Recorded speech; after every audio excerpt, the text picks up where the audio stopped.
there is a fundamental contradiction between, for example, the human right to health and the unconditional defense of the intellectual property, which is the source of the power of the pharmaceutical companies. There are many ways to look at this. And one of them is to think of the hierarchy of international law. So the WTO treaties have the force of international law, and they're enforceable at the WTO. The human right to health is recognized as a universal human right. No government would dispute that. It's laid out in a number of fundamental human rights treaties, conventions, various other instruments. The problem is that trade trumps rights.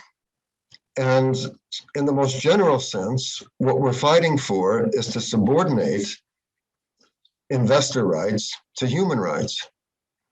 And one of the places where that struggle takes place today is in the fight for access to treatments for COVID-19. But the two are incompatible. It's impossible to maintain that governments have an obligation under human rights law to do everything within their power to secure the right to health of their citizens, and at the same time to insist on the sanctity of the treaties of the WTO. The two are in absolute opposition. So at the level of international law, I think what is needed is a fundamental revaluation in which investor rights and commercial treaties are strictly subordinated to the requirements of international human rights obligations. And the situation we live in today is exactly the reverse. If there's a conflict between private interests and public health, the private interests prevail. So it's a question of reclaiming that space. There's no theoretical or empirical reason, I think the COVID crisis shows, for relying on private corporations to deal with issues of public health. They simply cannot do it. So the struggle takes place on multiple levels. And one thing I learned from a life spent in the labor movement is that nothing happens unless people organize to make it happen.